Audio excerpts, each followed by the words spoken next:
Welcome to the podcast, Armando. This is the 5th episode of the Lighthouse, where we're really trying to provide a platform for Hispanic and Latino leaders in the space and share their story, their journey, and more importantly, to give them this opportunity to kind of relate to each other. What we've realized as we've talked to different leaders is there's so many themes that people don't talk about.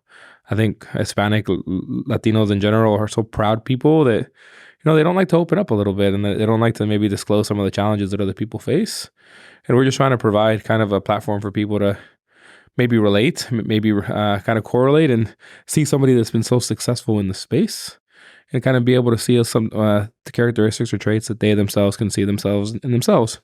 For me, this one's special. I don't know if you know this. You were my first manager out of college. Was I? Yeah, you were. So it was my first project, my first everything. And there's a lot of stories that I tell from my time during there. And so this one's really special for me. So I appreciate Hopefully all positive too. All positive. So I appreciate you spending the time to come out. Why don't you tell us a little bit about yourself, and then we'll kind of start with the journey, man. Well, I want to start by thanking you for the opportunity. This is the first time I do something like this. So I really didn't know what to expect, but I've known you for 18 years. So I'm proud of what you've done. I still remember when we were working, and I think we went to... I had no idea what I was doing. No, I remember we went to play soccer with, I can't remember what that, another PE that was, he actually was an intern. And he played soccer in college. I played soccer in college. And then you said, you know what, let's go play. And then we were playing. And then at the end we had a couple beers, and you say, hey, man, you said some nice things about how welcome you felt. And I told him, Alfonso, man, this is nothing, man. You got a long road, and I have no doubt you're going to be successful. And here we are, man. So I appreciate it. And thank you for doing this, because not a lot of people have the courage to do this, to be a little bit more outspoken of what it is to be a Latino in our industry. And also, because we don't get here just by accident. There's a road, and there's bumps, and there's obstacles, but all good though.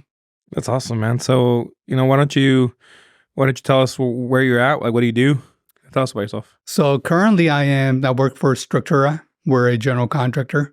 We're a Texas-based corporation. We have offices in Austin, which is our headquarters, San Antonio, Houston, and New Braunfels.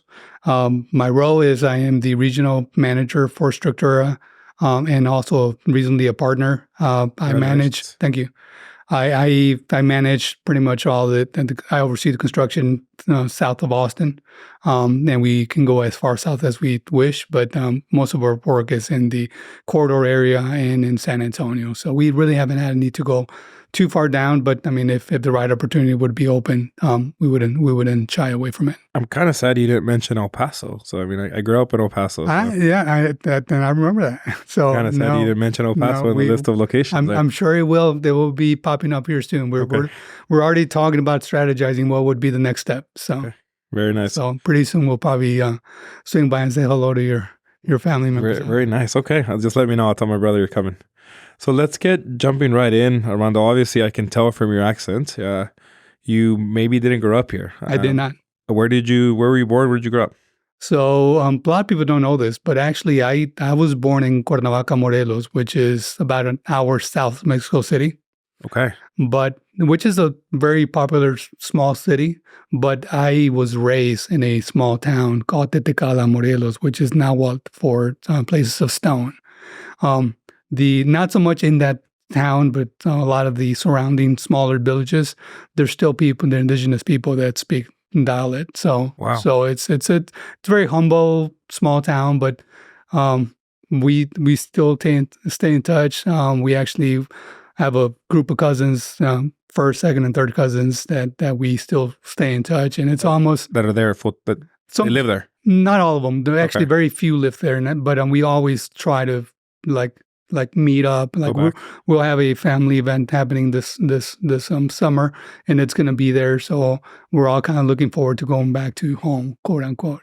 So, but I did migrate to the United States when I was 9 years old, to the south side of Chicago. So I got a little bit of mixture of accents between Mexican Chicagoan and now San Antonian. So let's kind of pause there for a second. I kind of want to dig in a little bit on growing up in a really small village in Mexico. What was your I'm assuming you spoke pure Spanish. So I'm assuming there was no Spanish. English there. No English at all. I actually learned English when I migrated to Chicago. Got it. So back then, did you have any idea like that you would get into the space that you're in now, into construction, into anything like that? No, man, it's just like any young Mexican kid that's broke. Really, I was just focusing on playing, horsing around, doing what all the kids in the village do. I have no idea that I was going to end up where I'm at now. And till this day, it's like even after we moved to Chicago, I don't think I had any idea what I was going to do until I graduated college. I don't know how to ask this question nicely, so I'll just ask it directly. Absolutely. Were you how would you consider your upbringing in Mexico? Were you lower class, middle class? No, we were lower class. So you were lower class.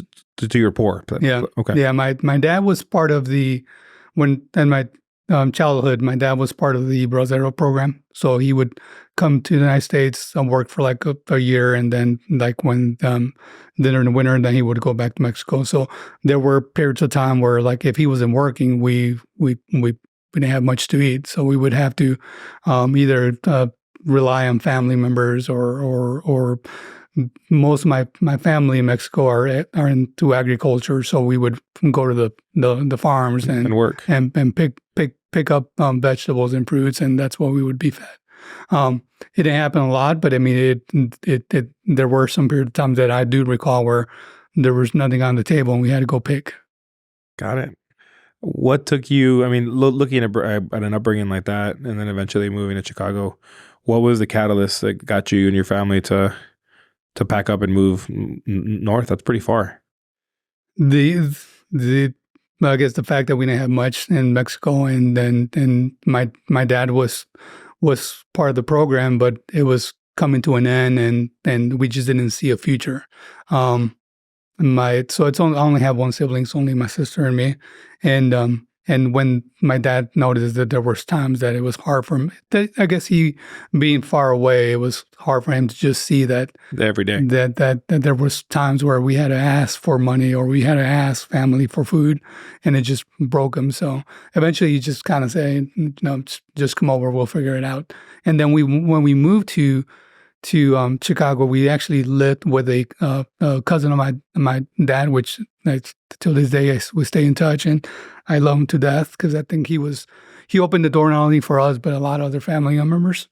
But we were living like a small apartment, and it was 3 families, and this is maybe 900 square feet with 3 families. We were crammed. So eventually, my dad went out and they seek an apartment where we can go, and you got to picture this. This is rough Southtown Chicago. It wasn't the nicest part of Chicago. No, it was rough. It was okay. I mean, till this day, probably that town is one of the highest crime rates in the country. So he did find a small little apartment where when we moved in, we had no beds, we had no dishes. I mean, we were lucky where my mom had a friend that had just moved up, and the friend had I guess a sister or a cousin, and we started getting stuff from them like plates, spoons, cups, and then to sleep we actually had to go to the alley, which in Chicago most of the homes are in a grid. So you got the homes on one side, and then there's an alley in between, and then the house on the other. So the backs are correct. Yeah. So like all the trash cans, they're all in the alley. So we had to go in the alley and pick some mattresses, and we took them back home, and that was our bed for a while. And I do remember that the other part of that town is like obviously it's not pretty trashy. People don't pick up after themselves. So there's rats, insects, and all that stuff. So we had to deal with that for a long time. I remember when I was actually 3rd, 4th grade, I was going to put my shoe on, and I felt something fuzzy in my shoe. And sure enough, I took my shoe off, and it was a mouse that was inside my shoe, man. That's kind of how that was like for a little bit. So moving to Chicago, you didn't speak any English. What was that? Were you in an area where maybe there was other minorities, so it wasn't that big of a deal, or is that something? Do you think you struggled with when you got here? No, that's exactly what it was. So the town, it was a Mexican town. So if you ever been to Chicago, it's very segregated, where like all the Mexicans live in one village, Puerto Ricans been in another one, African Americans. So it's Italian. So it's like it's the neighborhoods are pretty separated and segregated. So the town where we live, it was primarily Mexican. So which maybe caused a little bit of setback because the fact that everybody spoke Spanish, it didn't force you. It wouldn't force you to learn English, or at least learn it properly. How about in the schools? When you started school, did you feel like you were kind of behind behind everybody? Yeah. Yes, it was.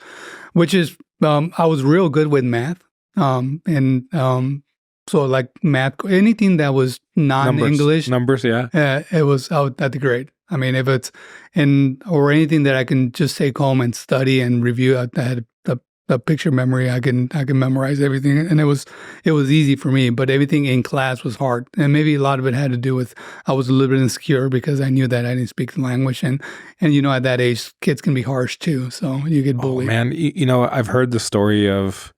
We spent a little bit of time with Freddie in our third podcast, and he tells the story of he got all the way up to be an adult professional licensed PE and really not speaking English because he grew up in Puerto Rico, predominantly schools in Spanish. He went to the University of Mayagüez. It's all in Spanish. Most of his early career was there in Puerto Rico, Spanish. And so it wasn't until he moved to Austin where he realized like there was this bias against him where they almost didn't look at what he could do. Right. And it was because of the language barrier almost created this bias. And so it's interesting to hear you say that you not only you were insecure about it, but other kids probably treated you differently. Right. Man, okay. Which is ironic because it's same background. I mean, their parents are Mexicans. They're probably first, second generation Mexicans, but there was still that bully that took place because you couldn't communicate as well as they did. God, man, that's okay. How long do you think it took you to get to the point where you felt comfortable speaking English? And ironically enough, the insecurity took place, I guess, all the way through college. So I was probably always insecure because of my accent. And they say that there's a threshold. Like if you come to the States when you're like 10 or 12, the languages blend where like you can speak fluently both and you can go back and forth without having to process it. For me, for example, maybe I'm an exception because for me, sometimes I'm either thinking in English and trying to translate and I have to process it before I speak or vice versa. Like if I want to see something in Spanish, I have to kind of process it. So it doesn't blend where my kids, they can speak to you in English or Spanish without even thinking about it. They just go back and forth. But it's because of maybe they've been doing it and the fact that we've kind of really emphasized on for them to learn Spanish well, it's a lot easier on them. So for me, it actually went through college.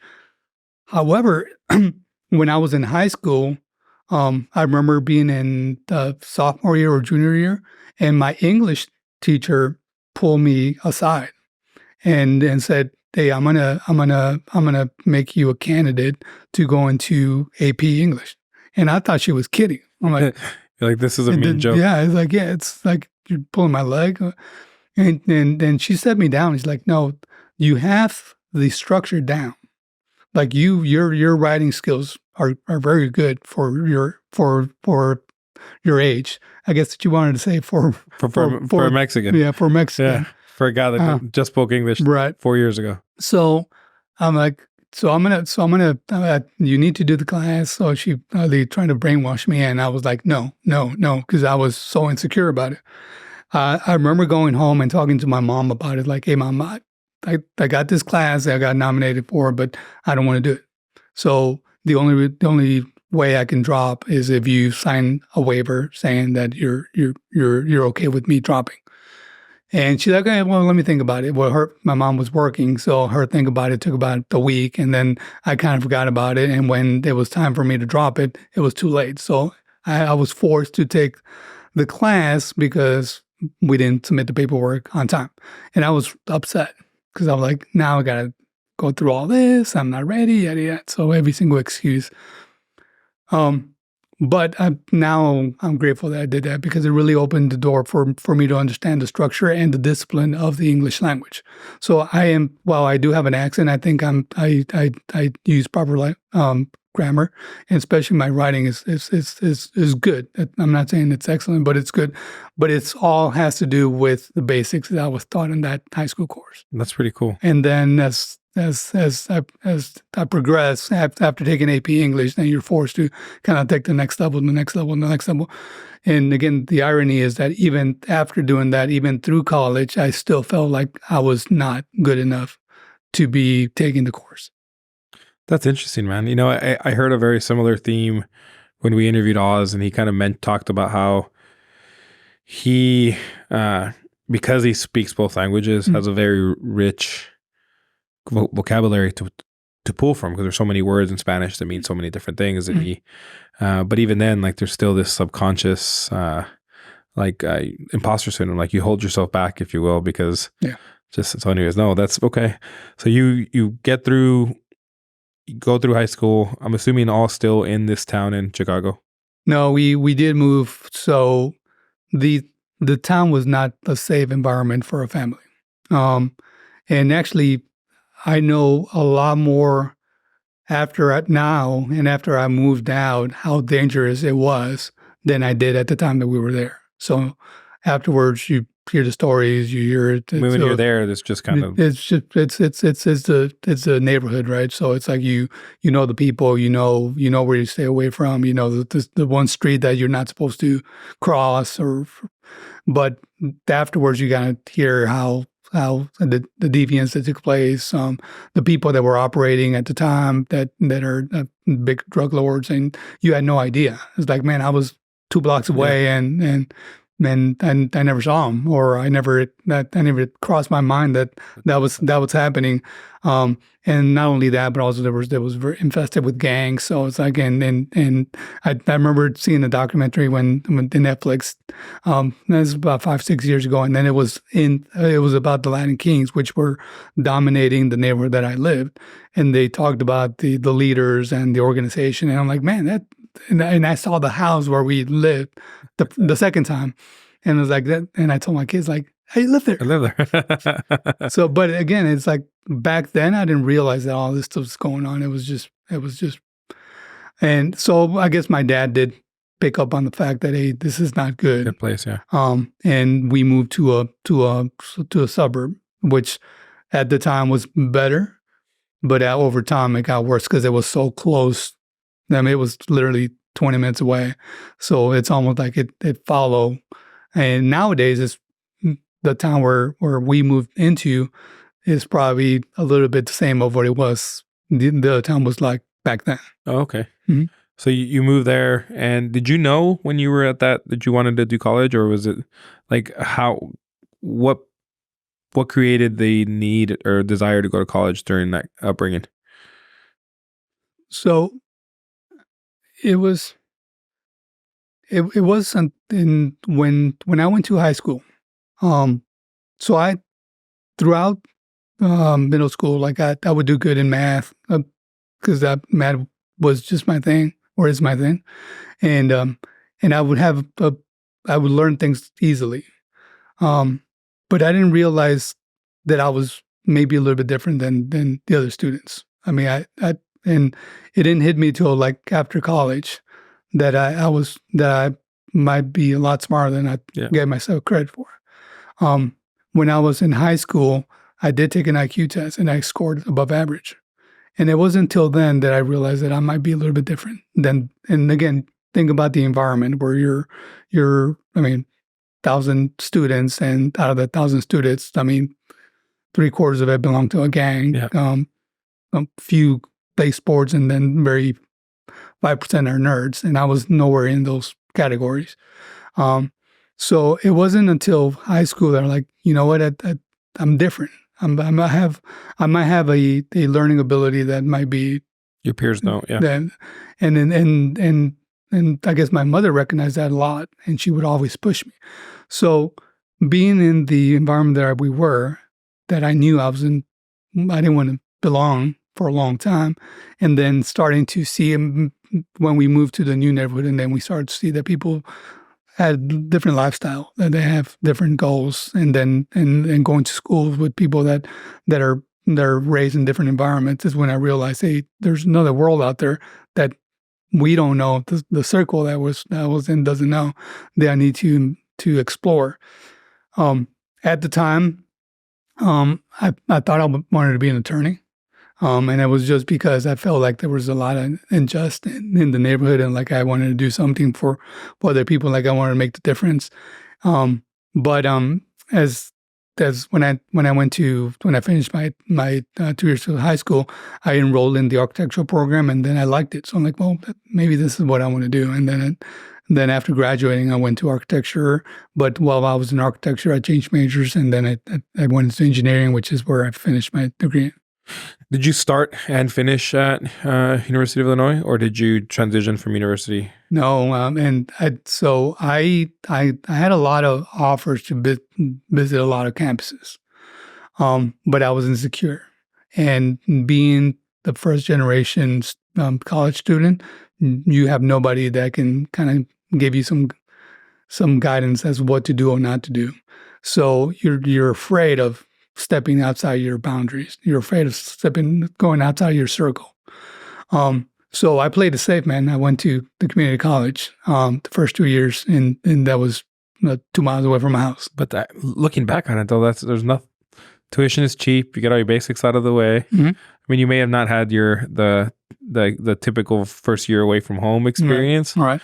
But looking back, that's not necessarily a terrible thing. But I hear the theme that you just said, actually, in the last podcast that we did this morning, actually with Nilsson, we talked about that. And we talked about how, like, when you don't have anybody to ask questions, mm-hmm. you don't know what's possible. And so you don't know. I mean, you could have, for all intents and purposes, probably got into Harvard or MIT mm-hmm. and done exceptionally well, but you sell yourself short. That's right. You kind of give yourself an imposter syndrome. You look at the price tag. You don't assume that. You don't even know that there's scholarships and endowments and all sorts of options for you to actually pay for that. Mm-hmm. And so, yeah, you just kind of do with what feels right. And so that makes sense. So you started at the community college for 2 years. I did. And then you transitioned to University of Illinois? Correct. Urbana-Champaign? No, I went to UIC in Chicago. In Chicago. Mm-hmm. Okay. And that was civil engineering? Right. Okay. Why change from architecture to civil? Because when I did my first internship, I did it with an engineering firm, and then the second one I did it with the construction firm, and it just felt it felt a better fit. It felt like I wanted it, like construction was more of what I thought an architect was doing, and it just felt like I was a better fit for that. Got it. So I remember going through your resume. You had an engineering firm for a year mm-hmm. before Turner. That was an internship. No, that was, so we did a co-op. So I was doing a senior project working with engineering. So I was already working for them full time. Okay. And then after I graduated, I stuck around with them for about a year, and I just got the call from Turner because that was who I had interned before taking the full-time role with Trine. Okay. That's all coming together now. Mm-hmm. Okay. And then you made the switch to Turner, and then you've been in construction. You haven't looked back. That's correct. Nice. How long were you with Turner? 6 years. 6 years. Mm-hmm. All in Chicago, or? Mm-hmm. Yep. Okay. What was the motivation to move to Texas? Family, really. It's me. So I kind of had a deja vu, one of those harsh winters in Chicago where, like, man, I remember when I was a little kid and I was running around with my underwear in Mexico and outdoors and playing with my friends and hopping on the bicycle and playing soccer. So in that one harsh winter, our first son was born, and he was indoor about 10 months out of the year. So I'm like, I don't want him to be indoors 10 months out of the year. I want him to be outdoors playing. And so my wife and I said, we need to go somewhere where it's a little more, we can do more outdoor activities where he can run around and play around the grass and roll in the backyard. So, and basically that's the reason why we decided to go outside of Chicago. Now we didn't know where, and we landed in San Antonio because my wife at the time was working for a therapist that was going to open a new location in San Antonio, and they offered her to move over. So it was like, okay, it's meant to be. Let's go to San Antonio, and that's how we. Did you have a home, a job when you moved, or you moved to San Antonio looking for a job? No, I when she said yes, I immediately started uploading my resume, and within days, I got a call from back then. There were Constructors and Associates that to have a phone interview, and we had a phone interview, and they flew me. This was like in the Thanksgiving Christmas break. They flew me into for an in-person interview, and actually I got hired before she actually had to be at her first day of work. So fantastic. So I started a week before she did. Who was I'm kind of curious. Do you remember who your interview was with? Interview was Andrew Sutherland. Andrew Sutherland. Okay. Mm-hmm. And Carol. I'm assuming if Carol was. No, it was Andrew. Andrew was the only one that I spoke to. He recruited me Mm-hmm. in college. Did he? So yeah, Andrew Sutherland. Okay. So I want to kind of go back a little bit to so you started with Turner. Interestingly enough, like this was 1990. That was 99. 99. Mm-hmm. So how big was the minority population in the general contracting world back then? Oh man, it was so the Chicago office for Turner is one of the bigger office for Turner, or it was back then, and we had to be at least. And there was two offices, one in downtown Chicago, and the other one was in Alamo Heights. No, it's not. Can't remember what it is, but it's in a suburb that's only like an hour away. And between both offices were like 300 employees, probably. And this is just management employees, so superintendents, project managers, project admin estimators. And there was probably maybe 3-4 Latinos. Wow. So how was that? I'm trying to picture you. Like you were young, you're a project engineer. Mm-hmm. You have an accent. Mm-hmm. Was that like, a lot of the common theme that we hear a lot is imposter syndrome, and like that they're going to realize one day, like, I have no idea what I'm doing, like why I got hired. They're going to figure it out. Kind of walk me through, like, how did you process that? So like you, we're new to the field. So it's not like my dad was in construction or he was a project manager and I just took on the profession from that. So it was new to me. Nobody had been in construction. I've done labor work because my dad would do like things on the side, like do some demo work, and we would do demo. I would do demo with my dad, but it wasn't a full-time job for him, and it wasn't a full-time job for me. When I go into construction, you got the insecurities of one being Hispanic, two not having the accent or being different, and 3 not having the background that everybody else does. And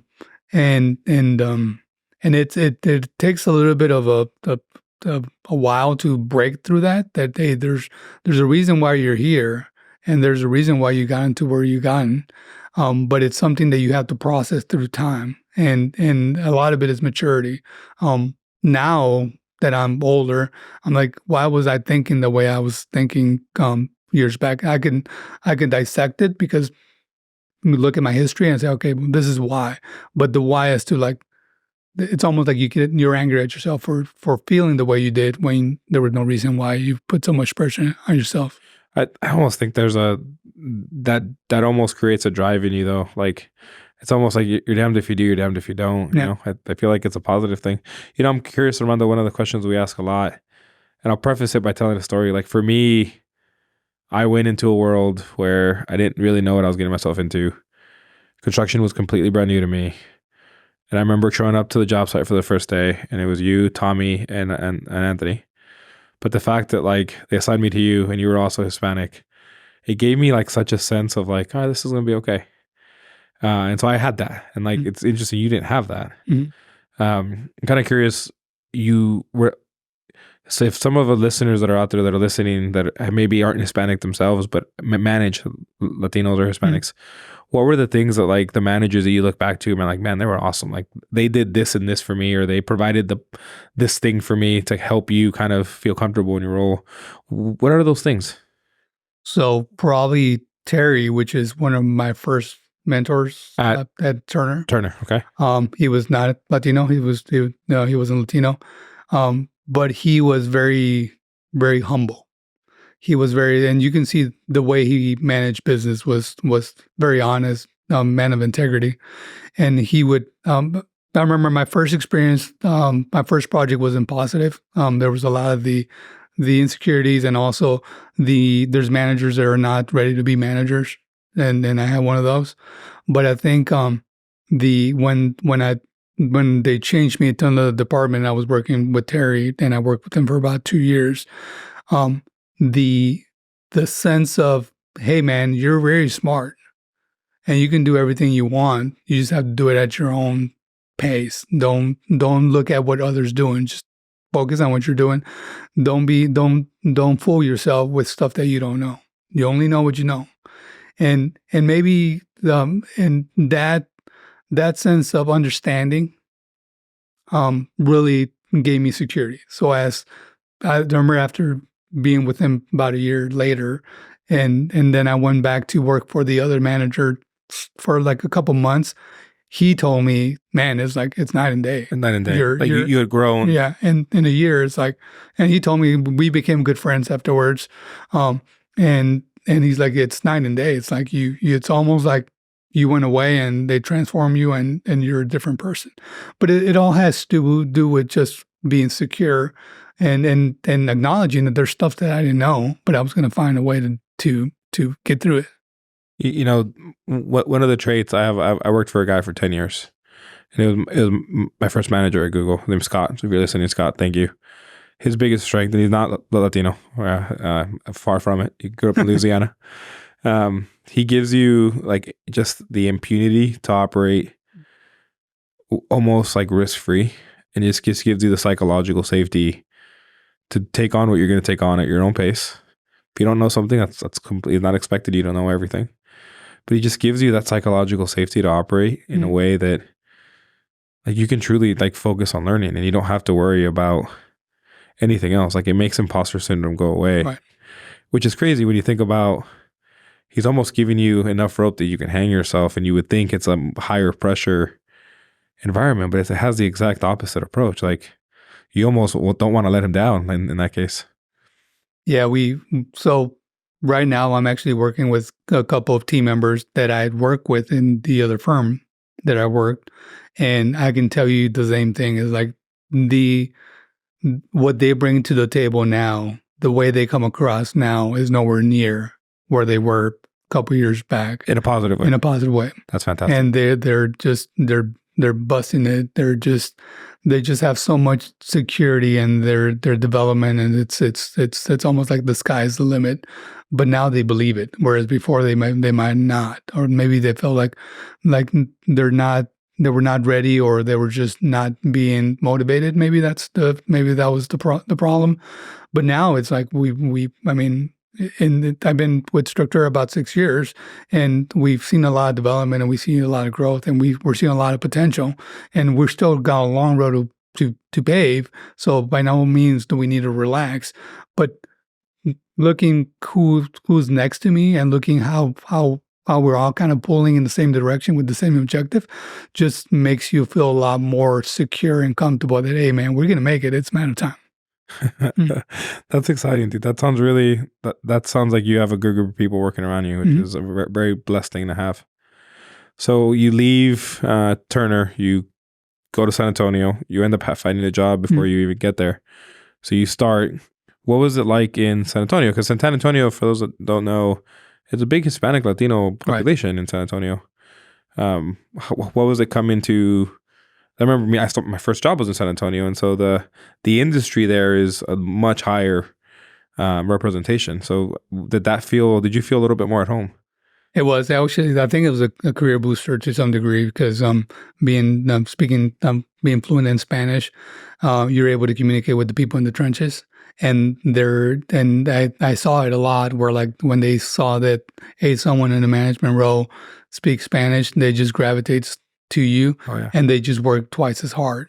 So if there were issues, like I knew the guy in the trench that I can talk to about, hey, maybe can we do things slightly different so we can kind of get ahead of the curve a little bit. So that also not only helped the production on the project, but also it gave me, it boosted my morale. It kind of gave me more security about what I'm doing. And so being able to communicate with twice the amount of people, because you speak English and you speak Spanish, it's just that I think it was a career booster. So I did feel more like home, and I got a little more. I kind of forced myself to do things that I may have not done before. So it really motivated me to kind of experiment a little bit more, be a little more on the edge, I guess.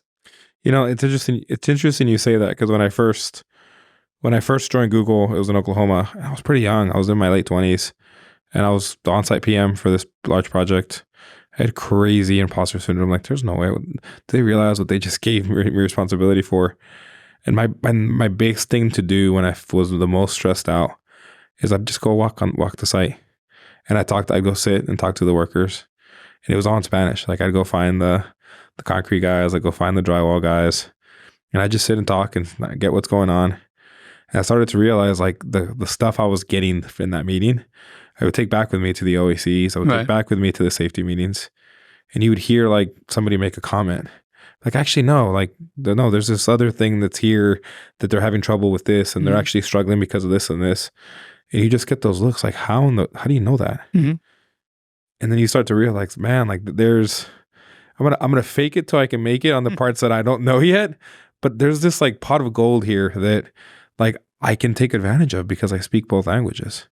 And that was like, for me, my like, I don't know if you call it your out or your like, when I was stressed, I just go walk the site. No, and it's a tool that to this day I used a lot. I mean, the fact that the workers, the guys in the trenches are very comfortable speaking to you just gives you so much information that and obviously you have to stay humble. You have to not forget where you come from, and you need to motivate those people that to be motivated.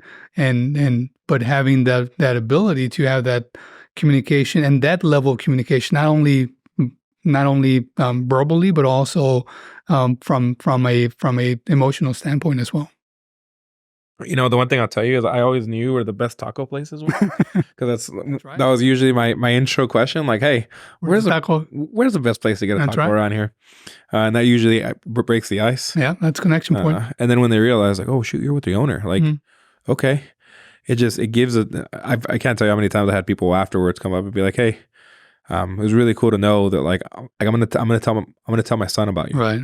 And then you start to realize, like, man, it's a whole different level of empathy, and like you just have to ground yourself. So anyways, interesting to hear. I was gonna tie into and ask you the questions about, did you ever use your Spanish to kind of leverage the position? And it's kind of interesting to hear you even go there without even. Yeah, no, without doubt, it's a tool that I have, so might as well use it.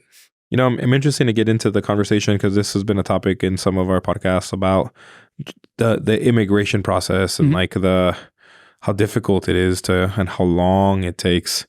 And it's a topic that not a lot of people are comfortable talking about. Like, the example that I gave is, I remember when I met Alex, he's our president of our organization. He had just gotten his citizenship that morning, and he was wearing a suit, and we were at a conference, but most people in a conference were button up, maybe jeans, maybe like colored slacks and a sports coat, but not like a full-blown suit. He was in a full-blown suit. I mean, he looked super sharp. And I'm like, I'm getting him a joke, like, you got an interview or something? What's going on, man? And he's like, oh, I just got my citizenship, but I'm not really telling anybody. I just had my ceremony. I came straight here. I'm like, that's a big deal. Yeah. But he was kind of downplaying it, and like, I think there's this like, I don't want to use the word like shy or like embarrassment maybe of like that you had to go through that process. So I'm kind of curious, were you through the process before you started your professional career, or like, how was that process, like, kind of like navigating that water? So for me, it was a little more difficult than normal, because I mentioned that my dad was part of the Bracero program, which it would allow him to work legally, and when we came to the States, we came on a tourist visa. So that you only have 4 to 6 months, whatever they grant you to be in the States, and you're expected to go back. And then if you don't, you lose it. And then you kind of get blacklisted if you do that. which is our case. We couldn't go back because there was nothing to go back to, and so my dad was the only one that was legally legal to status to be in the States and work in the States. So afterwards, he had to go through a process where he had to legalize himself to start the process with the family. So it was many years because it was my dad, then my mom, and then us, and then so I became a resident in my late teens, but then you have to wait 5 years to become a citizen, and so I became a citizen as an adult. But just like you, it's like you, especially in my workplace at the time, there were very few Latinos, and there were very few, even though I don't think there was any Latinos that was in the same situation I was. So there was that sense of embarrassment, like, hey man, I don't want people to know that I'm not 100%. I'm not a U.S. citizen.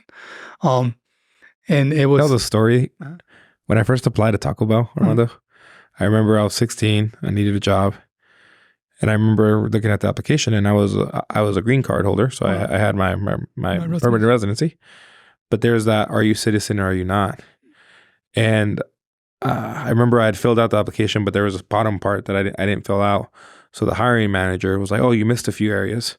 He's like, "Let me ask them for you." And she starts checking the box, and she got to that question, and she didn't even ask me.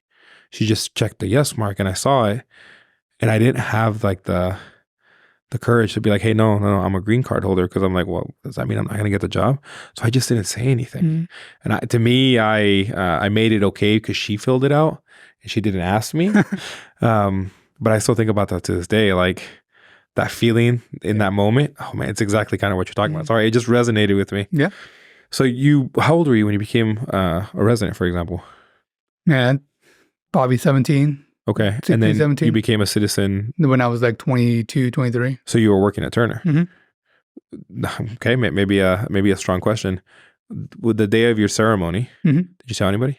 No, you're embarrassed. You keep it to yourself. It's like only my parents and my wife at the time knew that that's going to happen. My wife knew. My brothers knew. I went to work.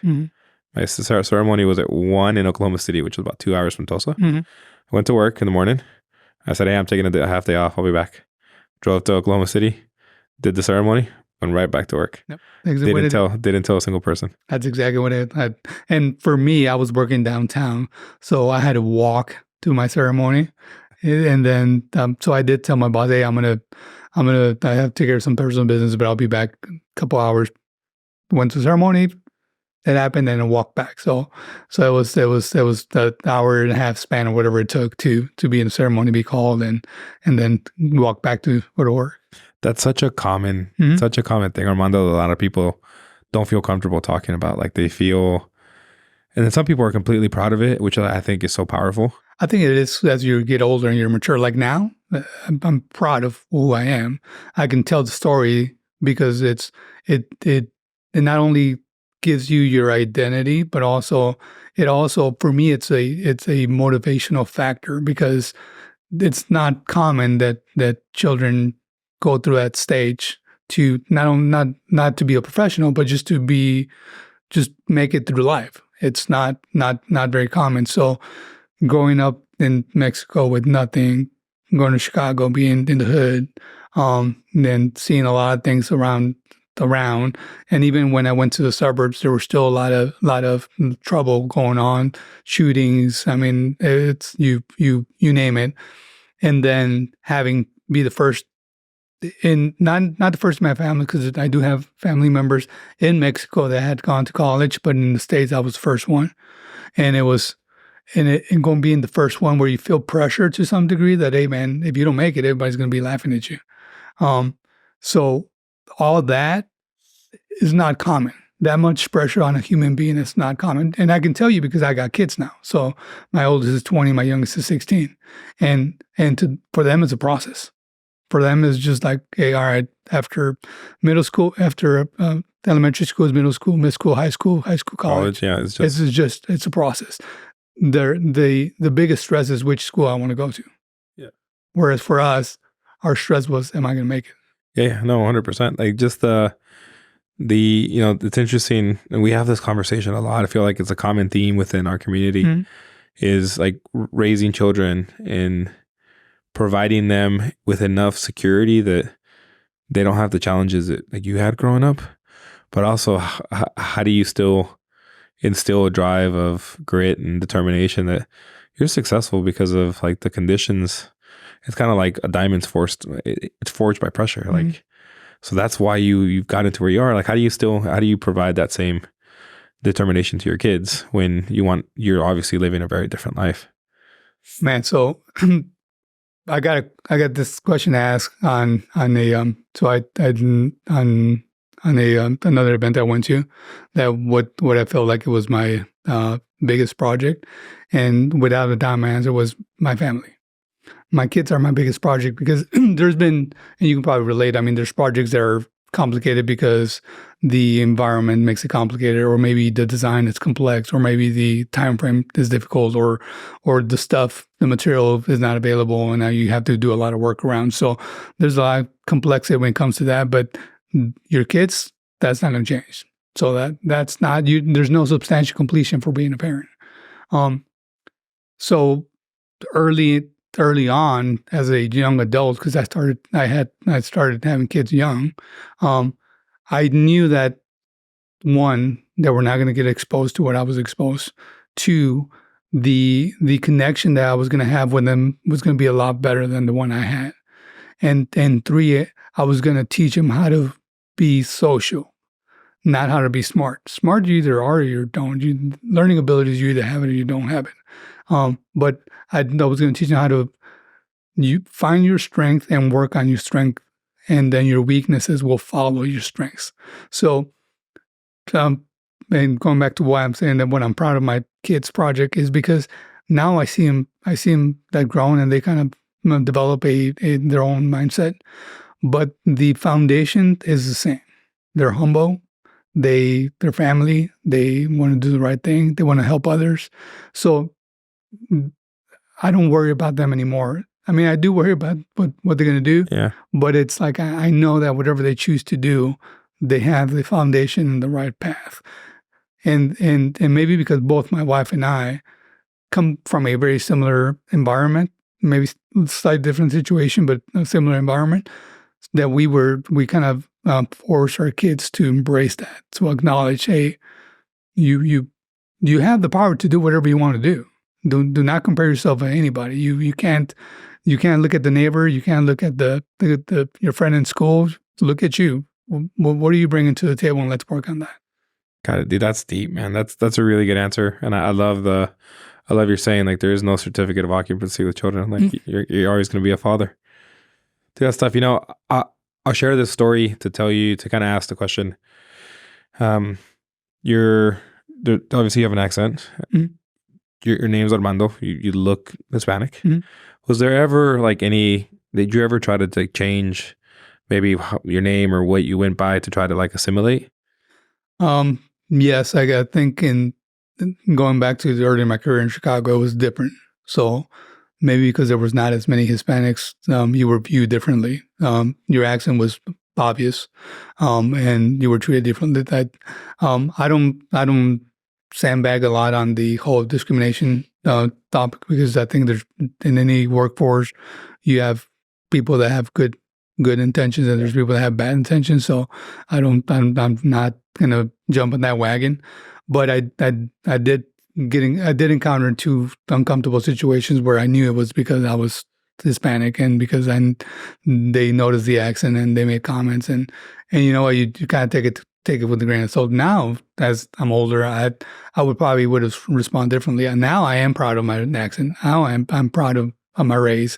Now I joke about it a lot. Is that I'm a Mexican, not a Mexicant. Yeah. So, but it takes probably going through that road of development and to really obtain that security and that the knowledge that also allows you to be more secure and more open and more direct when it needs to be direct. Got it. Armando, I've shared this story a lot, and I'm kind of curious to get your reaction, because I don't think I've told you just yet, and so you'll kind of hear it maybe for the first time. When I got to Texas Tech, it was the first time. I grew up in El Paso, big, kind of like San Antonio, very big Hispanic population. So I really never felt like what minority felt like when I got to tech. First time, I was maybe a minority, maybe 10, 15% of the population were Hispanic. Thankfully, I joined a Hispanic fraternity. And so I kind of found my place pretty quickly. But to try to assimilate, I started going by Al. And so for all of high school, but the last maybe year of high school, for sure all of college, and the first like year, maybe not even 6 months of Al. And so I don't know if you maybe remember, like I even maybe introduced myself. Oh, my name's Alfonso, but you can call me Al. And I remember we had a meeting with the Marriott. I think it was with Steve and a few others. And I introduced myself in that meeting as Al. And we were driving back to the office. And you made just some passing comment like, hey, is your name Al or is your name Alfonso? And I kind of like, I was like, oh, it's Alfonso. He's like, okay. He's like, what would your mom, you mentioned something, you said something on lines of, well, does your mom call you Al or would your mom be okay with you calling yourself Al? And it just hit home, man. Like, and I remember being like, dude, that's so deep. Like, so from that point forward, like I started introducing myself as Alfonso, but even then I started doing it as Alfonso. And I remember maybe a couple of weeks later, you were like, hey, are you Alfonso or Alfonso? And I kind of just laughed and I'm like, oh, funny. But like, it was enough for me from that moment forward to be like, no, like this is who I am. I'm Alfonso. Like I'm not gonna, I'm gonna say it exactly how it's intended to be said. And that was deep, dude. Like that, it took having a Hispanic manager call it out in a way that I think you were just being you. Like it was not probably even something, I don't even think it was something that you knew you were doing intentionally, that actually caused me to actually go by Alfonso. So the rest of my career, I've been since then Alfonso. And I remember at my wedding, there was like half the people were calling me Al, half the people were calling me Alfonso. And they were like, hey, I'm going to go grab Al a drink. And people were like, who's Al? Like, oh, the guy that's getting married. Oh, Alfonso? So yeah, so that was you. Like that was, I tell the story a lot about like how much meaning name has. And that story resonates, but the person on the other end of that was you. I don't know if you realize that. I didn't, but no, and I do that a lot. That's all with my own kids. So my son's name is Oscar Armando, and if you ever meet him, he'll introduce himself as Oscar Armando. And so do my other two kids. But it's maybe for me, it's the way that I kind of stamp my identity.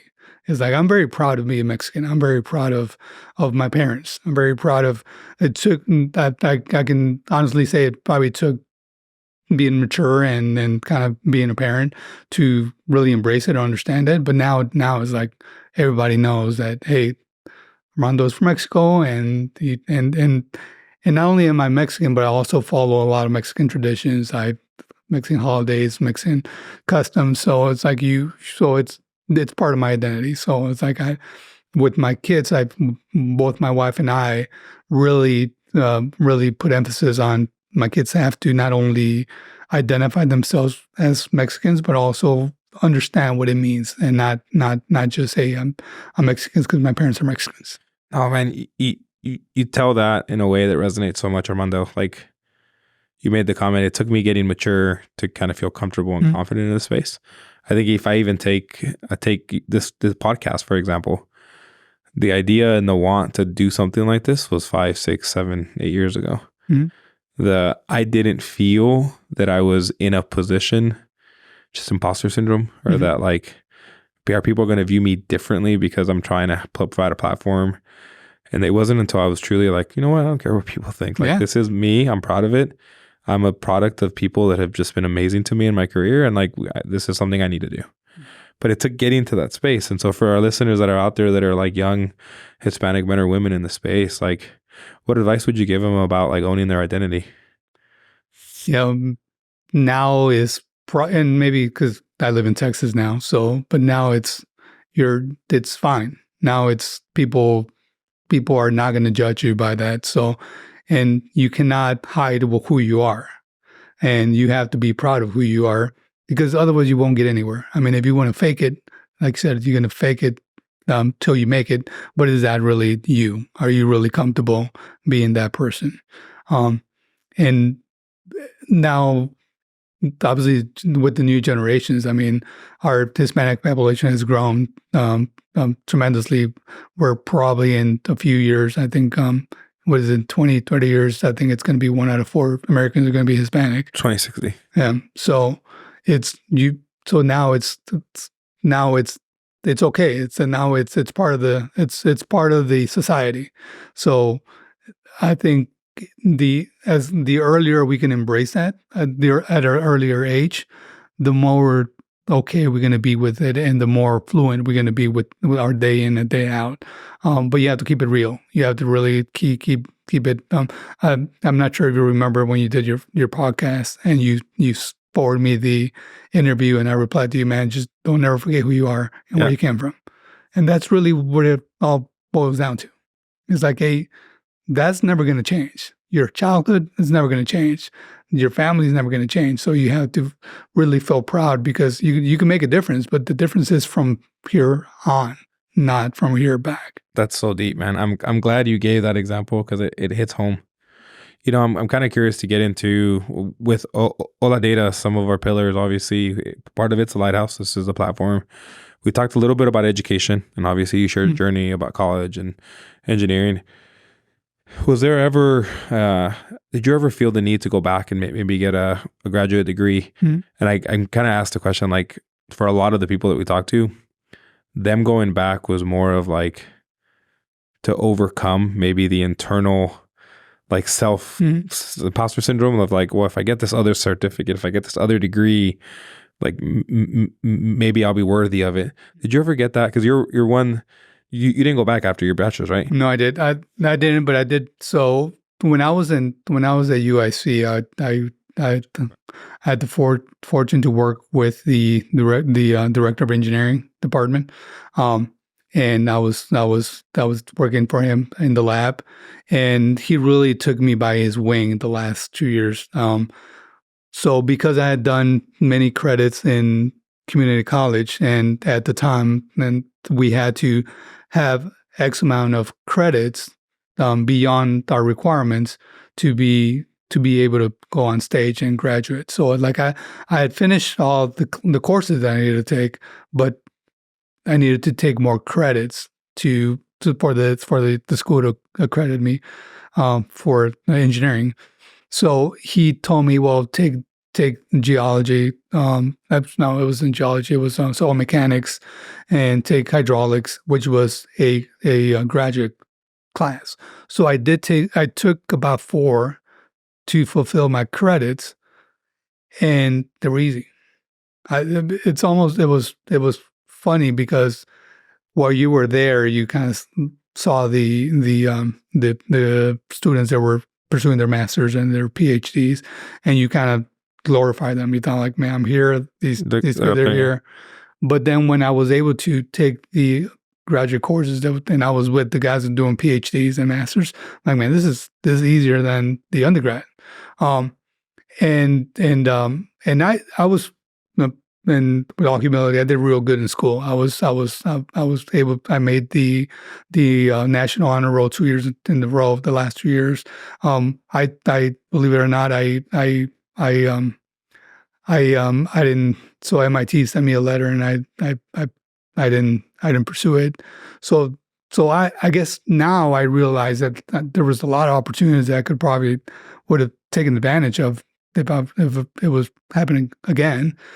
And the professor told me, why don't you stick around, and we'll pay you for your master's. And if you want to do a PhD, then we could talk about it again. And I was only maybe another 4 courses but I had gotten married in my last semester of school with my wife, which I love to death. And she's been part of the main reason why I'm here.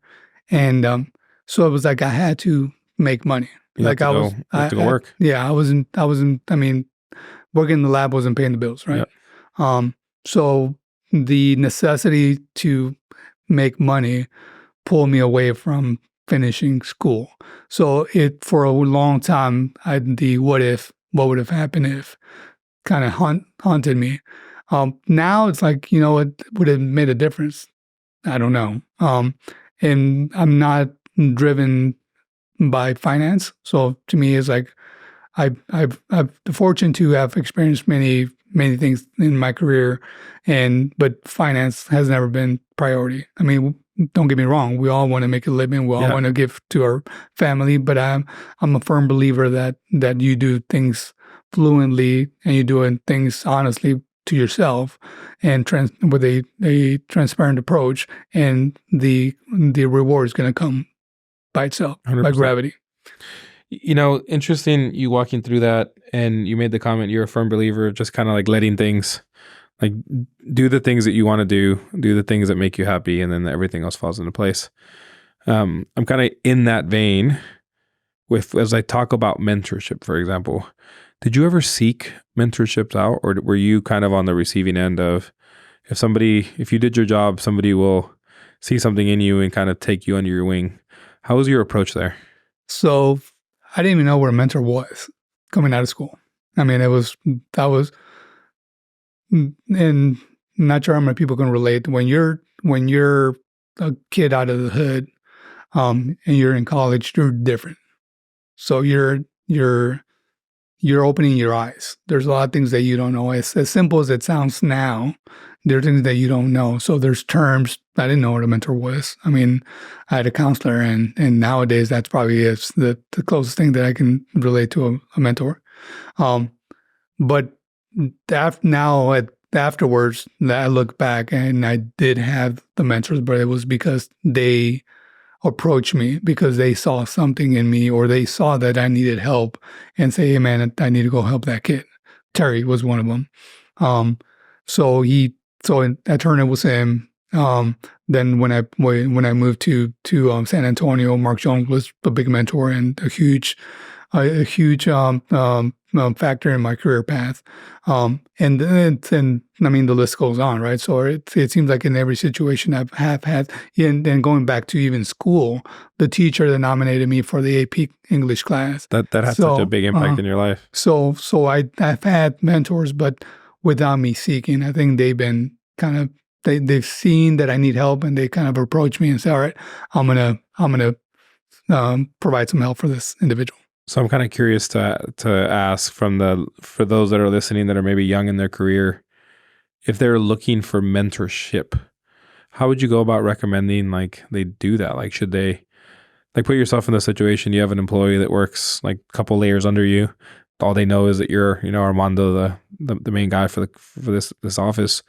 Do they just ask you? Do they reach out? Like what kind of advice would you give a young professional that's looking for that mentorship? Yeah, no, the advice is to be, that's something that you need. So you have to acknowledge that you need someone to be that stepping stone. And you have to identify who that person is that blends in with your personality and with the way you approach things. You can't have a player with a B player or C player that because they're going to see things differently, and they're going to teach you, or they're going to try to emphasize things the way they do it, but not necessarily be your way, and it's going to make you uncomfortable. So you have to find that individual that you identify yourself with, that you think that they're going to understand a little bit more of how you approach things. I'm not sure if you ever done the DISC profile where you're, yeah. So that comes into play, is we're just different personalities. So the advice that I would give to the young staff is like, look for that and then approach that individual, because more than likely that individual is going to be very open to opening up to being that person, because they want to also make a difference in society. And more so, to drill it into maybe a different avenue, is us as managers, we have to train our replacement. We have to recognize the people that are really, really trying, and kind of give them that push to be different. Like the examples we gave earlier, how individuals that work a lot more fluently and don't feel like they're being watched, and they're just more courageous on doing stuff. They just knock it out of the ballpark. Yeah. So we need that as managers. We need that. I mean, in the role that I had, like I want people. I don't want superstars. I want people that are dedicated. People that care about their job. I do want superstars, but also to me, it's more important the guys that are actually going to make it happen. They're going to stick to it through thick or thin. But to do so, though, there has to be communication. Especially the younger generations, they want to be recognized, and they want to feel like, hey, they're going through the right path, and they want someone with experience to check on their work to make sure that things are going, and they're just going to do a lot better for you as managers. I mean, you're in the management role, and if your people are not producing, you can be the best manager in the world. It doesn't mean anything. Yeah. I'm kind of curious, Armando, to get into this a little bit, and it's mostly your style. We were talking a little bit at lunch, and you were talking about the differences in just management style and kind of how you like motivate your teams. Do you, and not even knowing the makeup of your team today, do you change kind of your approach and your the way you approach your different based on them, or kind of like how do you navigate managing different people that are maybe different backgrounds, different thought processes, different things motivate them? So I'm big on reading people. I put a special emphasis to learn people and their special do's and don'ts. And I try to work with that, knowing that I have to be flexible because I depend on their performance. So I do approach people differently. The first thing is I want to identify or observe what motivates that individual, and I need to approach them with that in mind. And it's not hard. It's just being open-minded. You would think, well, how can you mold yourself to 25, 26 employees? Well, you're not molding to 26 different personalities. I mean, there's 5 that have this personality. There's the other 5 that have this one, and there's 6. So it's like there's not 26 different personalities. They just mix. There's a grouping though. There's a group. Yeah. So it's that, and also understand that, and recognize the people that are willing to go that extra effort, and they are willing to provide that dedication, and do not, the thank you or the good job, it's meaningful. It just goes a long way. So as managers, we have to some degree, we work for them. They don't work for us. Yeah. Because our success is in their hands. So who's working for who? Yeah. That's a good question. That's such a deep statement, and ironically enough, like it's a common theme that we've heard. And I asked that question kind of for a selfish reason. So it's a good transition. Like I kind of expected your answer to be. And I tell this story. This is a kind of a second opportunity for me to kind of share this. I share this story a lot, and I think I have emulated who I am as a manager a lot from like the way you operated. And I tell this story a lot about, because it just had such an impact on me. I remember working on an estimate for USA, and they were wanting to do.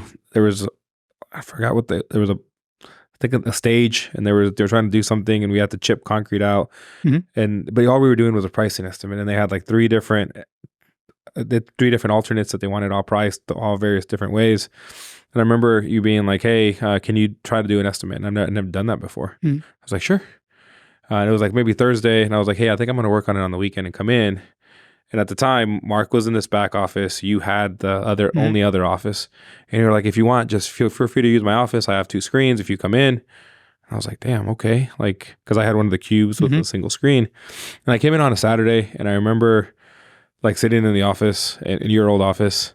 This is different. Like, I can't, no way where I may expect anybody to like offer to use their space. It's the corner office. It has a nice view. I remember I worked through the weekend and I got it done. I remember you came in and I was like, "Hey, I got the estimate done, I think," and I shared it with you.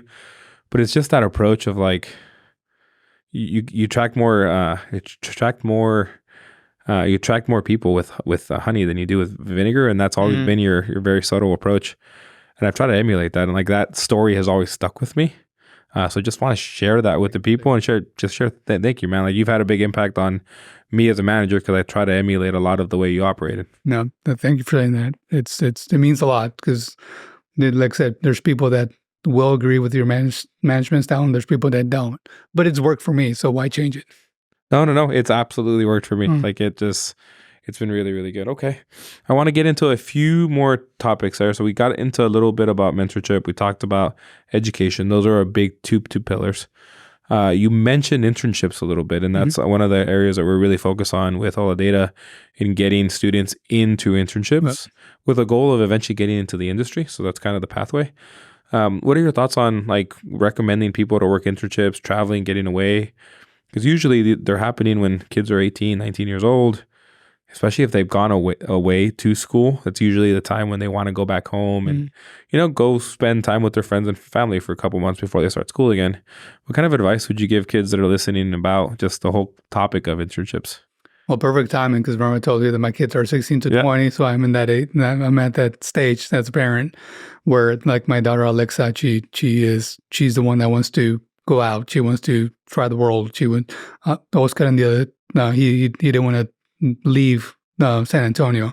He wants to stay close. He's a small community type of person, so the school blends him well. And Alexa's the complete opposite. She's eager to eat the world, and she wants to experiment. And my youngest Andres, he's probably in between. Andres he's more into sports, but his motivation is a school that has sports. So Alabama, UT. So he wants to A&M. So he wants to go to a school where there's recognition on sports, right? So what I would tell them is, like, whatever you guys do, you have to really test the waters. So you have to do internships. Internships are huge. I did internships, and I did them because my counselor really pushed me to do them, and I did them since sophomore year. So I had four internships because I was in a 5-year program.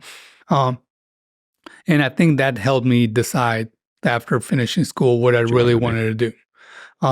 And you also start meeting the people that are going to make a difference in your life, because you're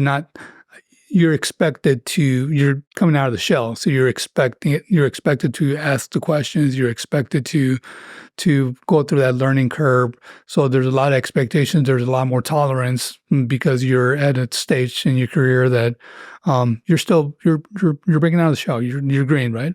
So it's huge that and our company is more promotes internship. Not so much that we really desperately need them, but it's more so, hey, we need to look for that talent. We need to look for the person that wants that break. But also we need to make a difference in these kids' lives. I'll share a story with you. When this was my third year at Structura, and I was asked to, so when we go and go to colleges and recruit, then we kind of come up with a short list, and then we ask them to come into the Austin office, and then we do a run robins to interview the interns or some of the kids that are already graduating. They're looking for a full-time role. And I remember that one time, probably 10, 12 people that we talked to. And that one day was exhausting. But I remember the one kid that we sat down and he was telling me his story. So him and his brother paid himself through college. They had a motorcycle mechanic repair business, and that's how they managed to pull their own way through college. Wow. So, and this was A&M, so it's not a cheap school. Cheap school. So, at the time I probably didn't need an intern, but I'm like, man, this kid has something, because if he was able to pull, and at his age to have that maturity and then the way he speaks and to have that maturity to pull himself, not only him, but also his brother, and that team atmosphere that they have, because till this day, they still have that. I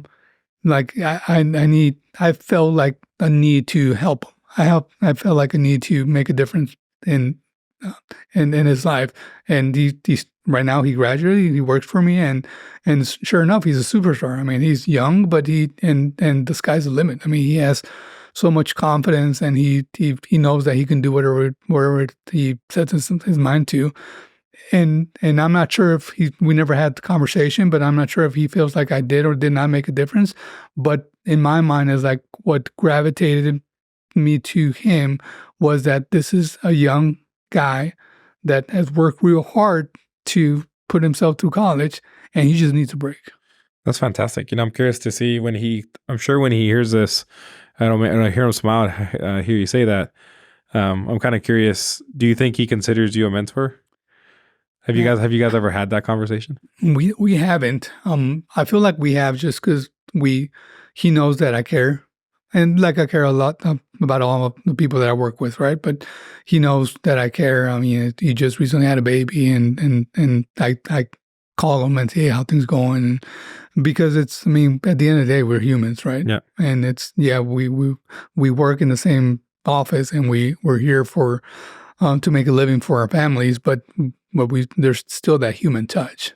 So I do feel like maybe he does. Maybe he's appreciative of what I've done, and I hopefully he does recognize that I have put an effort to help him as well, because I knew that when I was in that situation, I needed help. Get that too.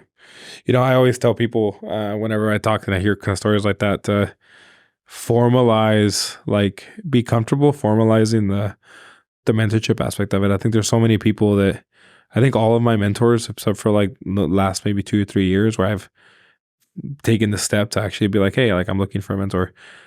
I don't know if they realize that they were a mentor. I absolutely see them as a mentor. Mm-hmm.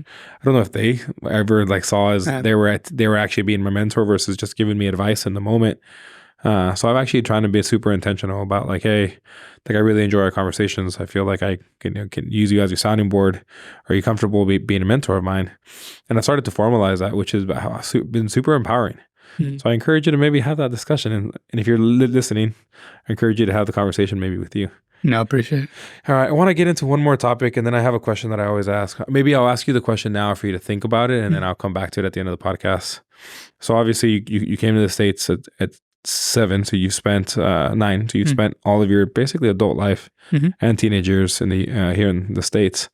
I don't need an answer, but I will ask, if the World Cup is playing and U.S. is playing Mexico, what's the color of your jersey? So I don't want an answer yet, but I'm gonna come back and ask for it.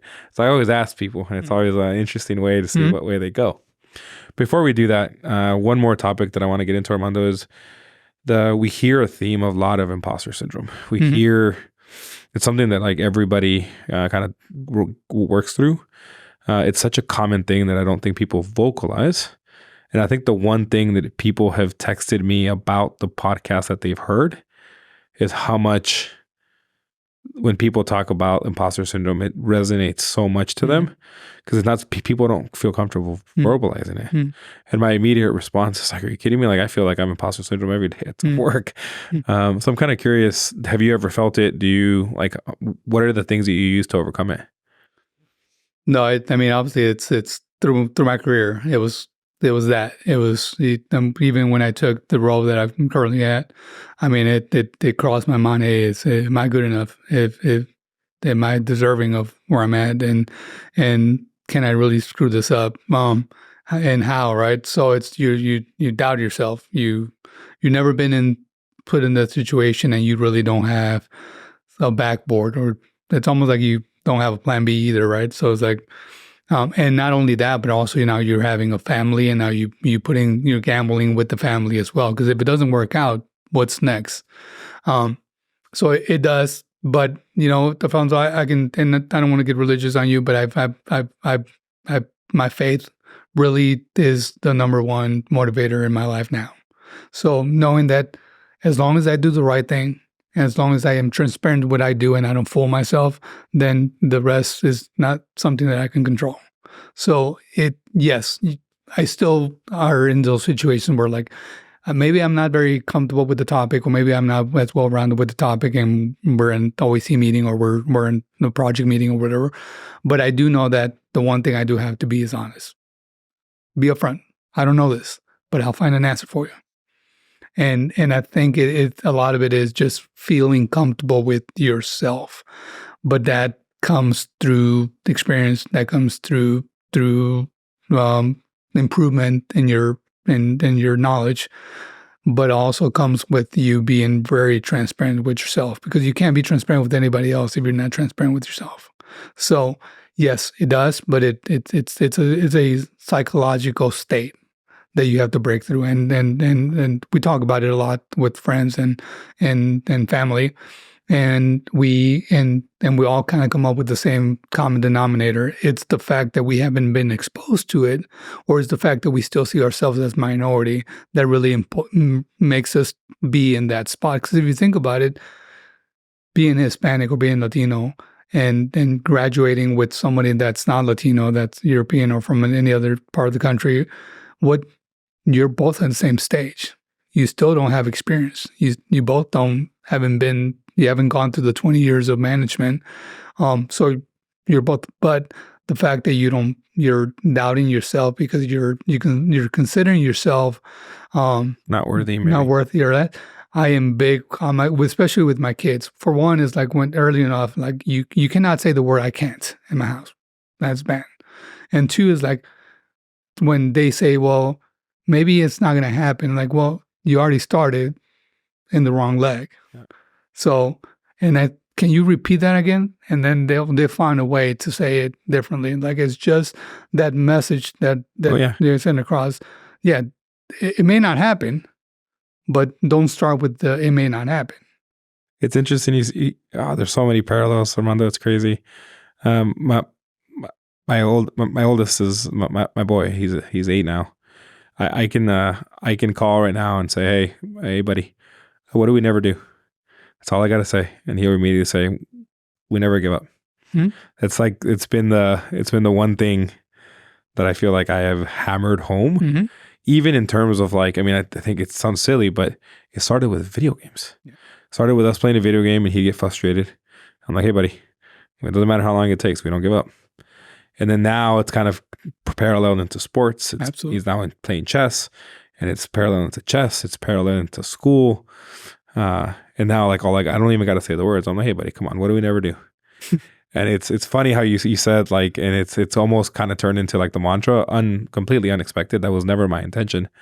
But yeah, like that's, there's so many parallels in hearing you say that. It's a psychological strategy and impact to them, because they grow up. So your son's going to grow up as a teen with that same mindset and the same mentality. I remember, so right now we've had one of my niece, she's been with us for about 4 years now. And when she first came home, every once in a while she would say in Spanish, "No puedo." And my daughter or my son like, "Well, aquí no se dice no puedo."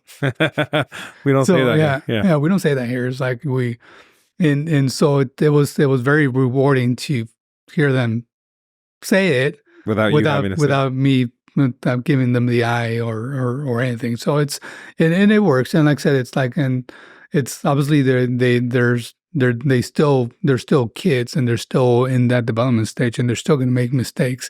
But as long as they feel very confident that if they put the effort and dedication and mindset, there's nothing that can stop them. That's incredible, dude. I appreciate you sharing that. Mm-hmm. Okay. So one more question, and then I'll come back to my Jersey question, because I'm trying to ask everybody. Obviously, I reached out a couple of weeks ago about the podcast. So you've had some time to kind of think about maybe what were you going to share? What were you going to talk about? Is there anything that we didn't touch on that you kind of wanted to make sure you kind of got out there for? I mean, most of our listeners are going to be either high school and college kids that are thinking about getting into the space. We're trying to promote them to come into the industry. That's ultimate our goal. As well as maybe young professionals that are in the space, that kind of like your experience at Turner. Like there was 2 or 3 of you in the 300 person company that are just looking for those people that maybe they can resonate from, learn something from. Is there anything that you want to kind of highlight or maybe cascade across our listeners that we haven't had a chance to get into? A very, very good question, Alfonso, because I did think about it. And what motivated me to come here is, one, to tell my story, which I'm very proud of, as you've heard. It's awesome to hear, man. But 2 is, how do we make a difference? I mean, we made it, or quote unquote have made it, because again, we don't control anything. But things can take a turn in a heartbeat. But how do we make a difference? How do we make kids or go to take internships and go into the mission critical world, I challenge everybody to take it even a step back. Why don't we, as community leaders, go to the smaller communities with a different mindset to let the kids know at 6, 7 years old that there's a different world out there. 100%. That there's, hey man, that the circle of society where you live is not endless and not limited. You have to break through that threshold for them to open up into a different world. Not that our world is any better or different than theirs, but if you take a young kid at 9, 10 years old and you tell them there's something in you that I see that can be different, and that kid believes that, he will be different. And hardly anybody does that. We take it from like maybe high school or college on, but man, I really encourage everybody, and I really challenge everybody us professionals, like, hey, let's take it to middle school. Let's go to your kids are young, but then when you bring your parent to school, I mean, it's very, very powerful what you can do, saying, hey, I'm Alfonso Portillo, I came from a very humble environment, but here I am. It's just, you're going to be a hero to those kids, and at least one of those kids will remember, hey, I remember Alfonso Portillo coming to the bring your dad to school, and he's the one that inspired me to be where I'm at. And that's probably where I would like to park on, is like, let's do that, because there is the small communities in Chicago that only see one thing, which is deviance and gangs, and unfortunately that becomes their inspiration. Like I'll have to go back a little bit, but I do remember like being the street I lived was Trumbull, and we were in the third house from the corner, and across the street there was one of the gang members that was well known in the neighborhood, and across the street from me there was another one, and we all knew their names, and they were the heroes of the neighborhood, which you think that was your role. That was your role model. Yeah, that was your role model. So you were looking up to someone that had none to lose, had no interest in really doing something good in life, and that was not that it was mine, but I'm saying that was the topic of conversation among us kids. Like, hey, did you see Tony? Did you see Chango?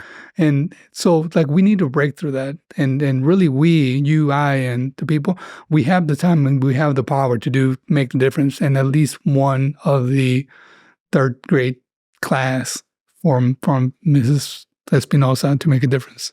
So Armando, it's interesting you say that, and I looked at my arm as you were talking, because I got goosebumps a little bit. I shared this story in what kicked off the Lighthouse was I was on a podcast a year and a half ago, where I talked about wanting to do this, and then certain people reached out. In that podcast, somehow the question came up of like, did I always want to go to school, or did I always want to do engineering? And I told the story of being in middle school, and a teacher pulled me and one of my best friends, Albert, to the side, and kind of said exactly what you just said. There's like, hey, like, there's something different about you too. If you guys actually focus and put work into this, like, you guys are different. And that was like the first time I'd ever heard that in my life. And that almost drove like this, like, all right, this is it. This is my thing. This is my jam. Like, and I remember being in 7th grade being like, I'm a graduate of Victorian. Like, this is what I'm going to do. And it was that one teacher that kind of pulled you aside and just said, hey, there's something different in you. So I got goosebumps as you were saying it. And then the other thing is, and I'm sharing this now because this is our plan, as we kick this off, one of the first scholarships that we're going to get going, we're going to offer scholarships to obviously students that want to have interest in getting into the space. But we're actually going to try to reach out to the communities of some of our speakers. And the application is to have them listen to our stories, have them tell us why they resonate with some of the people that they're listening to, and to kind of write about it. And so obviously we'll pick a winner from those communities, but then we'll obviously share those stories with you. That's all. And so we do plan to reach out to specifically for you in that southern part of Chicago. We'll try to figure out what high schools to target. But yeah, that's the whole impression. Like your story is going to resonate, obviously, with a lot of our listeners, but it's going to absolutely resonate with somebody. Right. Like it's growing up exactly where you grew up. And so that's our plan. So that is great. what we're That's trying to do. And I'm looking forward to sharing those, what will be the applications. And please. If you want to vote, you're happy to help us judge. Please do, man. And allow me to help out too. I mean, I am a firm believer that I'm here to help and do something different. So any opportunity I can get, I'll jump on it. Awesome, man. Okay. So the last question, and just time. Yeah. Last question for you. If the World Cup is playing, or in 2026, when the World Cup is playing and U.S. is playing Mexico, what color is your jersey, my man? Green. It's going to be green or black? Now it's black, right? Yeah. So green or black. Okay. That's always the question I ask all listeners. Mm-hmm. It's been interesting to see the difference in stances. The previous, our previous person was from Brazil, and he went yellow. Yeah. So, he went yellow. And no, I am very grateful for what this country has done for me. And I identify myself as an American too. Yeah. But my background is my background. And it's like I said earlier, it's hard to forget where you came from. Okay. Well, Armando, thank you so much for coming, man. No, thank you for having me, dude. This was fun, and I really enjoy it. And thank you for giving me the opportunity to kind of let others know a little bit of my history. Just the beginning. I appreciate it. Yeah. Thank you, bud.